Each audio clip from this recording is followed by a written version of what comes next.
हे दोस्तों, मैं चिराग एक और वीडियो के साथ। तो आज हम देख रहे हैं meaning and scope of business economics में पास्ट ईयर के and important MCQs. Around 12 MCQs हैं, जिसमें से 4 हम क्या करेंगे, पास्ट ईयर के कवर करेंगे और बाकी 8 एमसीक्यूज इंपॉर्टेंट है। यहाँ पे ये एग्जाम में इतने नहीं आए हुए हैं। जब मैंने पिछले 8 ईयर्स के यानी अराउंड 16 अटेम्प्ट के देखे तो उसमें मुझे 4 ही एमसीक्यू दिखे और बाकी मुझे कोई भी बिजनेस इकोनॉमिक्स का नहीं दिखा। हाँ, आगे डिमांड से रिलेटेड या उसके आगे यूटिलिटी या हम बोल सकते हैं प्राइसिंग स्ट्रेटजी वाले, प्राइस डिटर्मिनेशन से रिलेटेड जो परफेक्ट मार्केट या ओलिगोपोली, इनसे रिलेटेड बहुत सारे हैं। तो बहुत सारे दिखे क्वेश्चन, लेकिन इनसे रिलेटेड मुझे सिर्फ 4 ही दिखे। तो एक एक करके देख लेते हैं। यहाँ पे फर्स्ट क्वेश्चन क्या बोल रहा है, जून 14 का है।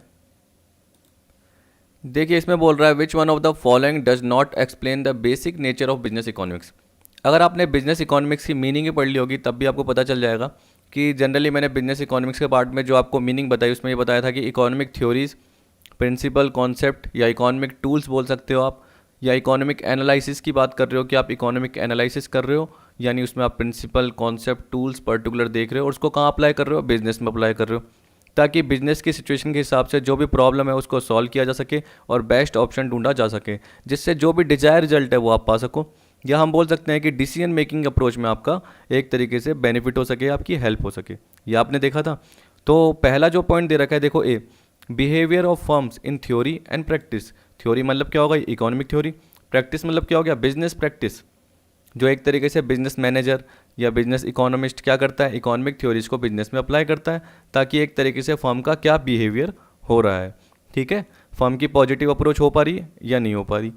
फिर आपका जो ये बी वाला पॉइंट है, बोला डिस्ट्रीब्यूशन थ्योरीज लाइक रेंट, जो कि आपको पता है कि लैंड पे होता है एक तरीके से, वेजेस जो लेबर से रिलेटेड होती है, इंटरेस्ट जो कैपिटल से रिलेटेड होता है, along with theory of profit.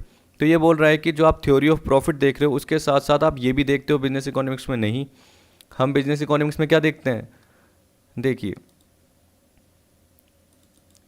ये आपको डिफरेंस दिख रहा है, पिछली वीडियो का ही पार्ट है। तभी मैंने बोला था कि आप क्या करो, दोनों थियोरटिकल देखोगे तो आपको आराम से आ जाएगा। ये ज़्यादातर सबने सही दिया है, ठीक है, जो भी आंसर दिया है। तो आप देख सकते हो कि ये इकोनॉमी का डिफरेंस है और ये बिजनेस इकोनॉमिक्स का है। देखो, it's micro economics analysis deal with rent, interest, wages and profit. अगर इकोनॉमिक्स बोलता तो हम बोल देते हैं, लेकिन बिजनेस इकोनॉमिक्स बोलेगा तो इसमें क्या बोल रहा है कि इसका माइक्रो इकोनॉमिक पार्ट सिर्फ प्रॉफिट से रिलेटेड होता है, ठीक है। तो वो थ्योरी ऑफ प्रॉफिट का पार्ट जो आपका आएगा ना, वो कब आएगा आपका, वो आएगा लास्ट में बिल्कुल, क्योंकि मैं जब आपको ऑब्जेक्टिव ऑफ बिजनेस फर्म कराऊंगा तो मैं आपको थ्योरीज ऑफ प्रॉफिट भी करा दूंगा, क्योंकि क्या पता एग्जाम में आ जाए, ठीक है। अगर आप कंटेंट की बात करेंगे तो आप कहीं पे भी, मैं बोल सकता हूँ कि पर्टिकुलर कहीं पे भी कितनी भी फीस दे दीजिए, आपको इतने ज़्यादा पीडीएफ, समझाने का पार्ट अलग अलग हो सकता है, लेकिन इतना पीडीएफ का पार्ट कहीं पे भी वास्ट नहीं मिलेगा अगर थ्योरेटिकल कंटेंट की बात देखेंगे, क्योंकि वहाँ पे आपको थोड़ा थोड़ा ही पार्ट मिलता है।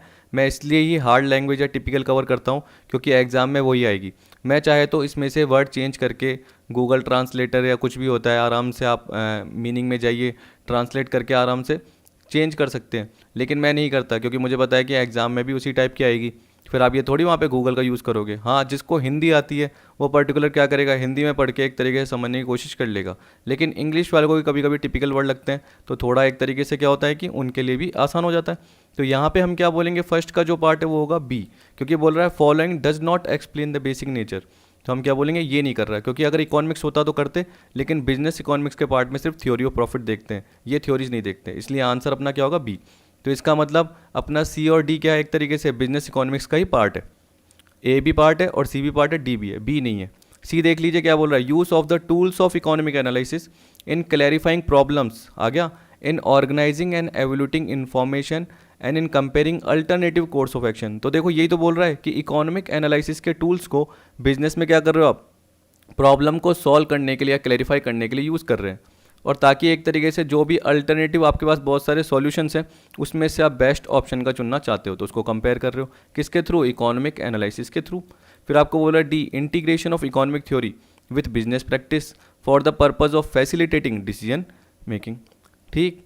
तो बिजनेस इकोनॉमिक्स क्या है, एक पर्टिकुलर टूल है, हम बोल सकते हैं, या tool centric facilitating decision making approach है जो कि बिजनेस में काम आती है। तो याद रखना, इसका आंसर होगा बी। अब सेकंड देखिए क्या बोल रहा है, business economics is subject which. अब देखिए, आपको मैंने पहले ही बता दिया अभी जो पॉइंट, तो ये भी आपने सही किया था, तो इसमें ज़्यादा एक्सप्लेन करने की जरूरत नहीं है। C, deals with tool of economic use for decision making in business, क्योंकि बाकी सारे आप देखोगे तो नॉर्मल क्या है, वो इकोनॉमिक्स के पार्ट से रिलेटेड हो जाएगा, लेकिन जैसे देखो ऑप्टिमम अलोकेशन आ गया लिमिटेड रिसोर्सेज का, तो वो तो यहाँ भी होता है, लेकिन जब डिसीजन मेकिंग की अप्रोच आती है तो वो किससे रिलेटेड है, बिजनेस इकोनॉमिक्स या मैनेजरल इकोनॉमिक्स से रिलेटेड है। क्योंकि जब आप नॉर्मल इकोनॉमिक्स पढ़ते हो तो वो तो पॉजिटिव पार्ट है, इसका मतलब इकोनॉमिक थ्योरीज आपने पढ़ ली, आपने डिस्क्राइब कर लिया, लेकिन आप प्रिस्क्रिप्टिव अप्रोच देखोगे, नॉर्मेटिव देखोगे, तो क्या कर रहे हो आप, एक्चुअल में उसको बिजनेस में अप्लाई कर रहे हो ताकि एक जजमेंटल वैल्यू पास कर सको, एक एथिकल या थ्योरीज आप जो भी अप्लाई कर रहे हो उस पर्टिकुलर अप्लाइड पार्ट को अपने बिजनेस में देख सको कि वो डिसीजन मेकिंग में आसानी कर रही है या नहीं कर रही, हेल्प कर रही है या नहीं कर रही। तो इसलिए इसका जो आंसर था वो क्या था, सी। ठीक है, सेकंड का। थर्ड का क्या बोल रहा है, असर्शन और रीजन दे रखा है आपका, जून 2012 का है। असर्शन में बोल रखा है business economics is tool centric facilitating decision making in business. तो सीधी सी बात है, इकोनॉमिक्स एनालिसिस का मतलब क्या हो गया, जिसमें आप क्या कर रहे हो, इकोनॉमिक थ्योरी, कॉन्सेप्ट, प्रिंसिपल या टूल देख रहे हो जो कि आप बिजनेस में अप्लाई कर रहे हो, किसके लिए, डिसीजन मेकिंग में हेल्प के लिए। तो ये बोल रहा है टूल सेंट्रिक फैसिलिटेटिंग, फैसिलिटेटिंग मतलब क्या है, हेल्प करने वाली, जो कि किस में हेल्प कर रही है, बिजनेस में डिसीजन मेकिंग के लिए। बिल्कुल ठीक है। Reason, it provides an analytical understanding of economic activities. Economic activities मतलब क्या हो गया, आपको प्रोडक्शन करना है, गुड्स को आपको क्या करना है, डिस्ट्रीब्यूट करना है, एक्सचेंज करना है, वो सारा पार्ट करना है। तो उस केस में आपको क्या करना पड़ेगा, डिमांड का फोरकास्ट करना पड़ेगा। आपने स्कोप पढ़ा था तो आपको पता है डिमांड फोरकास्ट करना है तो इकोनॉमिक्स काम आएगी, बिजनेस इकोनॉमिक्स। आपको कैपिटल मैनेजमेंट करना है, कैपिटल एक्सपेंडिचर कितना हो रहा है मशीनों पे, तो उसके लिए cost of capital, rate of return, उसके लिए भी ये काम में आ सकता है इकोनॉमिक एनालिसिस का पार्ट। इसके अलावा स्टॉक मैनेजमेंट करना है कि कोई ऑब्सोलीट तो नहीं हो जाए, स्टॉक फालतू का पड़ा हुआ रहे, या स्टॉक कम तो नहीं हो जाए, तो कितना पर्टिकुलर स्टॉक मंगाते रहें, तो वो इकोनॉमिक ऑर्डर क्वांटिटी या ABC एनालिसिस। इस तरीके से आप क्या करते हो, एनालिटिकल अंडरस्टैंडिंग करते हो। या अब देखो प्राइसिंग आपको क्या रखनी है गुड्स की, वो भी मैंने, कॉस्ट कटिंग, कॉस्ट को मिनिमाइज़ करना है, रिसोर्सेज का बेस्ट यूज़ करना है। तो आप एनालिटिकल अंडरस्टैंडिंग कर रहे हो किसके थ्रू, बिजनेस इकोनॉमिक्स के टूल, मतलब इकोनॉमिक थ्योरीज, प्रिंसिपल, कॉन्सेप्ट के थ्रू, जो कि आप क्या कर रहे हो, बिजनेस में अप्लाई कर रहे हो। तो हम क्या बोलेंगे, ठीक है, both A and R R correct. Third का क्या होगा, B आंसर। अब फोर्थ का देखिए, फोर्थ में क्या बोल रहा है, फोर्थ में स्टेटमेंट दे रखे हैं दो। अब आपका एक सही हो सकता है, एक गलत हो सकता है, दोनों ही सही हो सकते हैं, दोनों ही गलत हो सकते हैं, या पहला गलत हो सकता है, दूसरा सही हो सकता है, ऐसे ही है। तो पहला बोल रहा है business decision makers deal with complex rather chaotic business conditions of the real world and have to find the way to their destination that is achieving the goal that they set for themself. देखिए यहाँ पे आपको generally ये समझना पड़ेगा कि decision maker जो भी होता है वो क्या करता है, जो भी बिजनेस कंडीशन देखता है वो जनरली क्या होती है, कॉम्प्लेक्स होती है। उसको सप्लायर से एक तरीके से क्या करना पड़ता है, डील करना पड़ता है, और उससे बेस्ट सप्लायर ढूंढना पड़ता है जो एक क्वालिटी वाइज भी मटेरियल दे और ज़्यादा कॉस्ट भी ना लगे। केओटिक नहीं होता इतना ज़्यादा, क्योंकि केओटिक तो मतलब क्या हो गया, बिजनेस ही पूरा का पूरा क्या अस्त व्यस्त है, यानी बिखरा हुआ है, तो ऐसा नहीं होता। यानी बिजनेस की कंडीशन जो है वो केओटिक नहीं होती इतनी, वो जनरली क्या होती है, कॉम्प्लेक्स होती है। उस कॉम्प्लेक्स बिजनेस कंडीशन में जनरली क्या डिसीजन मेकर को क्या करना पड़ता है, अपना बेस्ट डिसीजन देना पड़ता है। उसके लिए क्या करेगा, वो इकोनॉमिक टूल्स या एनालिसिस का यूज़ करेगा ही करेगा, ताकि तभी वो अपने डिजायर रिजल्ट या जो हम बोल सकते हैं गोल, उनको अचीव कर पाएगा। तो यहाँ पे बोल रहा है कि उसको किससे डील करना पड़ता है, कॉम्प्लेक्स बिजनेस कंडीशन से, सप्लायर से, जो भी फाइनेंस प्रोवाइडर है उनसे एक तरीके से फाइनेंस लेना पड़ता है, तो वो कॉम्प्लेक्स कंडीशन है। इसके अलावा एक तरीके से कस्टमर की डिमांड क्या है वो उसको देखनी पड़ती है, प्लानिंग करनी पड़ती है, कहीं वेस्टेज ना हो जाए, कॉस्ट ज़्यादा ना हो जाए, तो वो सारी बिजनेस कंडीशन रियल वर्ल्ड की उसको उसका सामना करना पड़ता है। इसी तरीके से आपको पता है कि देखो पॉलिटिकल इनस्टेबिलिटी भी हो सकती है, सोशल कंडीशंस मैच नहीं खा रही पर्टिकुलर, या उसका सामना करना पड़ रहा है, फ्लक्चुएशन बहुत ज़्यादा हो रहा है लोगों के ट्रेंड में, फैशन में, उसके हिसाब से भी चेंजेस करना पड़ रहा है। तो उस हिसाब से उसको क्या करना पड़ता है, इकोनॉमिक लॉजिक्स एंड टूल को अप्लाई करना पड़ता है। तो हम क्या बोलेंगे, स्टेटमेंट 1 ठीक है एक हिसाब से, ठीक है। फिर आपको स्टेटमेंट 2 में बोल रखा है even without application of economic logic and tool of analysis business decision are always rational and real and are not counter productive. आप सोचिए कि अगर आप economic logical and tools apply नहीं करोगे बिजनेस में, तो क्या आपका बिजनेस डिसीजन बिल्कुल रैशनल जाएगा, रियल जाएगा, यानी सही होगा, आपको आसानी होगी? नहीं, आपको बल्कि क्या होगी, दिक्कत होगी। हाँ, एस्टिमेटेडली अगर आप करोगे, यानी लप्पे में अगर करोगे, फ्लूक में करोगे, तो क्या पता आपका सही आ जाए बिजनेस डिसीजन, लेकिन आपको टूल्स एंड लॉजिक तो अप्लाई करने पड़ेंगे। बिना लॉजिक एंड टूल के तो आपका एस्टिमेटेड ही आएगा, या हम बोल सकते हैं कि अंदाजन आपका क्या हो जाएगा, पार्ट सही हो सकता है, लेकिन उसके चांसेस भी क्या है, बहुत 1% है। 99% तो सब क्या करेंगे, जो डिसीजन मेकर है वो लॉजिक एंड टूल अप्लाई करेंगे, तब जाके एक उनका क्या होता है, रैशनल अप्रोच होती है, हम बोल सकते हैं दिमाग वाली अप्रोच होती है, सोच समझ के क्या करते हैं वो काम करते हैं। तो उसके लिए ये तो अप्लाई करना ज़रूरी है। और साथ में क्या बोल दिया कि अगर ये अप्लाई नहीं होंगे तो ये बोलेंगे and are not counter productive, जो बिजनेस डिसीजन है वो काउंटर प्रोडक्टिव नहीं होंगे। तो काउंटर प्रोडक्टिव का मतलब क्या होता है? देखिए, प्रोडक्टिव मतलब क्या होता है? फ़ायदे वाले। प्रोडक्टिव मतलब क्या होता है? आपकी प्रोडक्टिविटी। और काउंटर मतलब क्या होता है? नुकसान वाले। ये हो सकता है पार्ट, याद रखना। काउंटर प्रोडक्टिव मतलब क्या हो गया कि जितना आपने सोचा था उसके हिसाब से प्रोडक्शन नहीं हुआ। आपने सोचा था 1 लाख यूनिट हुआ, होना चाहिए था, लेकिन कितना हुआ? 80,000 हुआ, 70 हुआ, 60 हुआ। आपने सोचा था यार कॉस्ट हम क्या करेंगे, यहाँ तक रिड्यूस कर देंगे, लेकिन कॉस्ट तो बढ़ गई। तो आप आप क्या हुए? आप एक प्रोडक्टिव नहीं हुए। इसका मतलब क्या हो गया? आप काउंटर प्रोडक्टिव हो गए। इसका मतलब क्या है कि आप प्रॉफिट कमाने की जगह एक तरीके से आपने क्या कर दिया, ये मान के चलो लॉस हो गया, या जो इफेक्ट पॉजिटिव पड़ना चाहिए था उसकी जगह क्या हो गया? नेगेटिव। पर यहाँ पे देखो क्या बोल रहा है कि अगर एप्लीकेशन अप्लाई नहीं करोगे इकोनॉमिक टूल्स एनालिसिस, तो जो बिजनेस डिसीजंस है वो क्या होंगे? काउंटर प्रोडक्टिव नहीं होंगे। इसका मतलब क्या होगा? काउंटर से नॉट काट दो एक बार तो इसका मतलब प्रोडक्टिव होंगे। बताओ, ऐसा होता है क्या कभी कि अगर आप economic tools and analysis apply नहीं करोगे तो बिजनेस डिसीजन प्रोडक्टिव होंगे? गलत है। अभी अभी तो मैंने बोला कि रैशनल एंड रियल होंगे। कब होंगे? जब अप्लाई करोगे। अगर नहीं करोगे तो उस केस में क्या होगा? वो रैशनल रियल डिसीजन नहीं होंगे, एस्टिमेटेड आएंगे, और इसके अलावा प्रोडक्टिव भी नहीं होंगे। वो हमेशा क्या होंगे? काउंटर प्रोडक्टिव होंगे। जबकि यहाँ पे क्या बोल रहा है? वो काउंटर प्रोडक्टिव नहीं होंगे ये अप्लाई नहीं करने से। तो गलत हो गया ना। तो हम क्या बोलेंगे कि स्टेटमेंट 2 क्या एक तरीके से गलत है। तो स्टेटमेंट 1 ट्रू है और स्टेटमेंट 2 फॉल्स है। इसका होगा 4th का सी। याद रख लेना, वापस बोल रहा हूँ, इकोनॉमिक एनालिसिस या टूल जब अप्लाई करोगे तो बिजनेस डिसीजन जब भी होंगे वो हमेशा रैशनल और रियल होंगे और प्रोडक्टिव होंगे।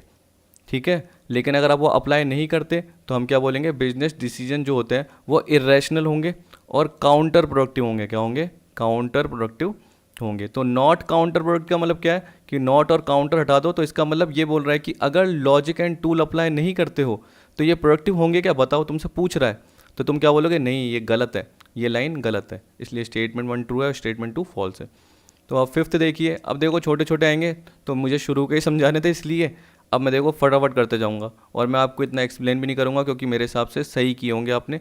कुछ अगर मुझे लग रहा है गलत किए होंगे तो मैं बता दूंगा वहाँ पे। देखो यहाँ पे बोल रहा है, पहला है 5th का, business economics is a special branch of economics applied in business decision making. बिल्कुल ठीक, आपको पता ही है।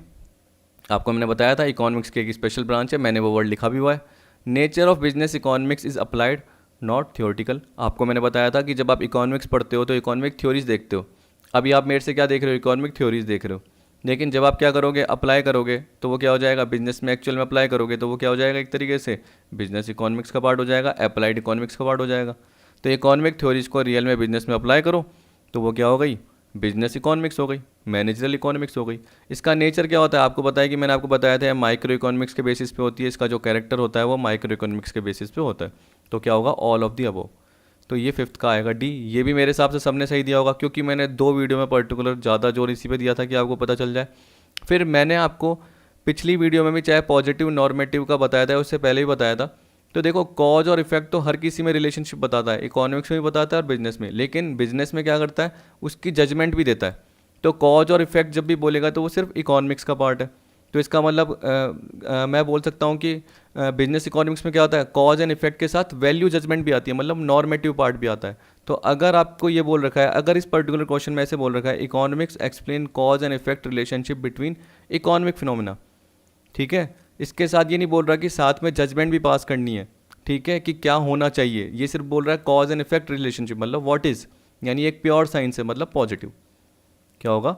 पॉजिटिव। तो 6 का आंसर क्या होगा? ए। मेरे हिसाब से ये किसी ने गलत दिया होगा तो दिया होगा, वैसे इतना ज़्यादा गलत नहीं दिया होगा कईयों ने, क्योंकि आपको पता रहना चाहिए कि मैंने क्या बोला कि पॉजिटिव साइंस का मतलब क्या होता है? व्हाट इज़, क्या है। सिगरेट कोई कंज्यूम कर रहा है, आप जा रहे हो उसको देखते हुए जा रहे हो, आप उसको कुछ नहीं कर रहे जजमेंट पास, लेकिन उसको आप बता रहे हो आपका लीवर ख़राब हो जाएगा, आपके हार्ट की प्रॉब्लम हो जाएगी, आपको कार्डियोवैस्कुलर जो मैंने बताया था, तो आप उसको बता रहे हो, नेगेटिविटी बता रहे हो उसकी कि क्या रहेगी, तो आप पॉजिटिव रहना सिखा रहे हो उसमें। एक तरीके से आप क्या कर रहे हो? उसको बता रहे हो कि ये चीज़ गलत है, तो मतलब जजमेंट पास कर रहे हो, तो वो क्या होता है? नॉर्मेटिव। क्या होता है? नॉर्मेटिव। जबकि पॉजिटिव में जनरली क्या होता है? व्हाट इज़, तो कॉज और इफेक्ट रिलेशनशिप पॉजिटिव, लेकिन साथ में वैल्यू जजमेंट भी, तो नॉर्मेटिव, जो कि बिजनेस इकोनॉमिक्स में होता है। ठीक, इसलिए इसका आंसर क्या होगा? ए, क्योंकि इसमें वैल्यू जजमेंट पास नहीं की गई। 7th में क्या बोल रहा है? Normative economics is in nature. आपको मैंने बताया था डिस्क्रिप्टिव मतलब क्या होता है? डिस्क्राइब करने वाला, वो होती है पॉजिटिव, क्योंकि उसमें इकोनॉमिक थ्योरीज आप पढ़ रहे हो। तो एक तरीके से आपको डिस्क्राइब कर रही है। लेकिन उस पर्टिकुलर इकोनॉमिक थ्योरीज को आप बिजनेस में अप्लाई कर रहे हो ताकि बहुत सारे आपके क्या है सॉल्यूशन, आपको पता है बहुत सारे आपके सॉल्यूशन है एक पर्टिकुलर प्रॉब्लम के, तो उन सॉल्यूशन में से बेस्ट ऑप्शन चुन लेना। जैसे ये बेस्ट ऑप्शन है, इसको आप यहाँ अप्लाई कर दोगे अपनी डिसीजन मेकिंग में प्रॉब्लम को सॉल्व करने के लिए। तो क्या हो गया प्रिस्क्रिप्टिव। 7th का क्या हो गया सी। डॉक्टर प्रिस्क्रिप्शन देता है, मैंने आपको बताया था, डॉक्टर एक्सप्लेन करता है कि आपको ये दवाई लेनी है इस टाइम पे और आपको क्या करना है, कुछ ये ठंडी चीज़ें ये नहीं खानी पर्टिकुलर, या इसको एक तरीके से इससे परहेज करना है, तो प्रिस्क्रिप्शन दे रहा है। तो वैसे नॉर्मेटिव इकोनॉमिक्स में भी क्या है, जजमेंट पास कर रहे हो, ठीक, कि डिसीजन मेकिंग के अप्रोच के हिसाब से पर्टिकुलर ये होगा ये नहीं होगा। तो 7th में क्या आएगा आपका सी आएगा प्रिस्क्रिप्टिव। 8th देखिए क्या बोल रहा है, which of the following is best definition of managerial economics. कौन सी है बताइए। Distinct field of economic theory, normal सी है। A field that applies economic theories and tools of decision science. फिर आपको दे रखा है a field that combines economic theories and mathematics. नहीं, अगर आपका आता कि economic theories and business practices तो फिर भी ये सही रहती, लेकिन ये सही है that applies economic theories and tools of decision science, decision making के लिए, तो बी सही है 8th का। 9 देखिए, the value of an economic theory in practice is determined bye. अब देखो यहाँ पे बोल रहा है कि जो वैल्यू इकोनॉमिक थ्योरी की है प्रैक्टिस की, वो किससे डिटरमिन होती है। How accurate the assumptions are, how well the theory can be represented by a graph, how well the theory can predict और एक्सप्लेन। इसका मतलब जो थ्योरी है उसको एक बिजनेस डिसीजन मेकर या मैनेजर कैसे अप्लाई कर रहा है रियल लाइफ में, यानी एक्चुअल सिचुएशन में जो एक्चुअल प्रॉब्लम है उसको दूर करने के लिए इकोनॉमिक थ्योरीज को वो कैसे अप्लाई कर रहा है। तो वो किसके ऊपर है, एफिशिएंट बिजनेस डिसीजन मेकर पे, यानी एक एफिशिएंट मैनेजर के ऊपर होता है। तो वो कैसे उन थ्योरी को प्रिडिक्ट कर रहा है या एक्सप्लेन कर रहा है, यानी उसकी कितनी नॉलेज है। तो 9th का क्या आ गया सी। फिर 10th में क्या बोल रहा है आपको, which branch of economics studies about unemployment, illiteracy, national income. मैंने आपको बताया था माइक्रो का मतलब क्या हो गया, जब आप क्या करते हो किसी भी पर्टिकुलर प्रॉब्लम को एज एन इंडिविजुअल स्टडी करते हो वो माइक्रो, और मैक्रो का मतलब क्या हो गया, जब आप एज ए होल यानी पूरी एंटायर इकोनॉमी के थ्रू स्टडी करते हो तो वो सारा क्या हो गया, मैक्रो इकोनॉमिक्स का पार्ट आ गया। मतलब उसमें क्या आता है आपका जनरली एग्रीगेट डिमांड, अनएम्प्लॉयमेंट जो ये दे रखा है, illiteracy, national income, general price level, balance of payment जैसे आप स्टडी करते हो, फॉरेन एक्सचेंज लेवल फ्लक्चुएशन जो भी हो रहा है वो स्टडी कर रहे हो, तो वो सारा पार्ट किससे रिलेटेड है आपका, मैक्रो इकोनॉमिक्स से रिलेटेड है। तो यहाँ पे कौन सा आएगा, सी। मैंने गलती से ए पे लगा दिया, सी यानी मैक्रो इकोनॉमिक्स। अब 11th का देखिए, 11th में बोल रहा है, अब देखिए यहाँ पे बोल रहा है dash means the process of choosing one action from two or more alternatives available. आप देखिए आपके पास 2 से ज़्यादा अल्टरनेटिव अगर अवेलेबल होंगे, उसमें से आपको बेस्ट ऑप्शन चूज़ करना है, तो उसके लिए कौन सी अप्रोच रहती है, डिसीजन मेकिंग की। ठीक, ये तो आपने खूब बार पढ़ लिया, और पर्टिकुलर आपको पता है कि ये आपने मैनेजमेंट वाले पार्ट में भी देखा था, तो वहाँ भी मैंने क्या बताया था आपको, डिसीजन मेकिंग का पूरा पार्ट बताया था। वैसे ही यहाँ पे भी यही है जो हम पढ़ रहे हैं बिजनेस इकोनॉमिक्स में, कि आप थ्योरीज या प्रिंसिपल को ऐसे अप्लाई करें, बिजनेस मैनेजर ऐसे अप्लाई करें अपनी रैशनल अप्रोच के हिसाब से, अपनी थिंकिंग के हिसाब से, अपनी क्रिएटिविटी, यहाँ बोल सकते हैं उसके पास क्या कैपेबिलिटी है, कॉम्पिटेंसी है, उसके हिसाब से वो डिसीजन लेता है। तो उसके पास क्या होते हैं, 2 या उससे ज़्यादा अल्टरनेटिव यानी ऑप्शंस होते हैं, यानी सॉल्यूशंस बोलते होते हैं, उसमें से क्या वो बेस्ट सॉल्यूशन चुनना चाहता है। तो 2 या उससे ज़्यादा ऑप्शंस होते हैं, उसमें बेस्ट ऑप्शन वो चुनना चाहता है ताकि एक अच्छा डिसीजन मेकिंग हो सके। फिर आपको बोल रहा है, यानी इसका तो बी होगा। 12 में बोल रहा है the guiding principle of business economics not but avoiding loss. तो देखो यहाँ पे बोल रहा है कि जो गाइडिंग प्रिंसिपल है बिजनेस इकोनॉमिक्स का वो किससे रिलेटेड है, आपको पता है कि is not but avoiding loss, तो इसका मतलब एक तरीके से हमें लॉस अवॉइड करना है, हम ये बोल सकते हैं। हमें कॉस्ट को क्या करना है, मिनिमाइज़ करना है, हमें प्राइसिंग डिसीजन देखना है। तो जनरली यहाँ पे क्या बोल रखा है कि गाइडिंग प्रिंसिपल बिजनेस इकोनॉमी का किससे रिलेटेड नहीं है, हम क्या बोलेंगे, प्रॉफिट मैक्सिमाइजेशन रिलेटेड नहीं है, बट अवॉइडिंग लॉस से रिलेटेड है। तो यहाँ पे क्या होगा, प्रॉफिट मैक्सिमाइजेशन से रिलेटेड नहीं है, क्योंकि देखो आजकल जो अप्रोच हो गई है ये थी traditional approach, profit maximization. Modern approach जब भी बोलते हैं याद रखना बिजनेस इकोनॉमिक्स में कि बिजनेस का पार्ट क्या है, वो सोशल भी क्या करना चाहता है एक तरीके से, साथ में रेस्पॉन्सिबिलिटी अपनी निभाना चाहता है, हम बोल सकते हैं बिजनेस, ठीक है। तो वो कस्टमर का सेटिस्फेक्शन भी चाहता है। तो आपको पता है कि बिजनेस इकोनॉमिक्स की जो मॉडर्न थ्योरीज है उसमें सेटिस्फेक्शन का पार्ट भी मेन हो गया, आउटपुट मैक्सिमाइजेशन भी हो गया पार्ट, इसी तरीके से सेल्स मैक्सिमाइजेशन भी हो गया। तो ये बोल रहा है कि ज़रूरी नहीं है कि प्रॉफिट मैक्सिमाइजेशन का पार्ट ही हो, अपनी ब्रांड भी एक तरीके से, अपनी गुडविल भी, अपनी इमेज भी धीरे धीरे करके सुधारनी है पब्लिक में। तो यहाँ पे ज़रूरी नहीं कि हर वक्त प्रॉफिट कमाए और ये सोचे कि हमें कस्टमर का काट नहीं है, ऐसा पार्ट नहीं है। वो अपनी ट्रेडिशनल अप्रोच थी, अब ये कौन सी अप्रोच है अपनी जनरली मॉडर्न अप्रोच है, जिसमें हम क्या बोलते हैं सेटिस्फेक्शन भी मैक्सिमाइजेशन करना है, अपनी कॉस्ट को कम करना है। कॉस्ट अपनी क्या करेंगे, मेंटेन करेंगे, तो प्रॉफिट मैक्सिमाइजेशन तो होगा ही होगा। तो वो कॉस्ट कटिंग करनी है अपनी अप्रोच के हिसाब से, लेकिन साथ में सोशल रेस्पॉन्सिबिलिटी या सोशल रिलेशन भी मेंटेन करके रखना है। इसलिए हम बोलेंगे कि ये गाइडिंग प्रिंसिपल नहीं है प्रॉफिट मैक्सिमाइजेशन, लेकिन लॉस तो अवॉइड करेंगे ही करेंगे। ठीक है, तो 12th का हो गया ए। तो छोटी सी वीडियो थी आपकी, लेकिन आपको सारे क्वेश्चन समझ में आ गए होंगे। इसी तरीके से आपके डिमांड के बाकी सारे पार्ट के आते रहेंगे। तो मैं आपको टॉपिक दे रहा हूँ, यानी एक तरीके से मैंने आपको दिया था क्वेश्चन, आपने सॉल्व कर ही लिए, तो आपको वीडियो मिल जाएगी। इसके बाद आपको डिमांड का टॉपिक भी ये मान लो कि उसके थोड़ी देर बाद ही, यानी 2-3 घंटे बाद ही आपको मिल जाएगा। जैसे आपको ये वीडियो मिलेगी उसके बाद 2-3 घंटे बाद आपको डिमांड से रिलेटेड पार्ट भी स्टार्ट हो जाएगा। ठीक, तो आई होप आपको ये वीडियो पसंद आई होगी। वीडियो देखने के लिए थैंक यू।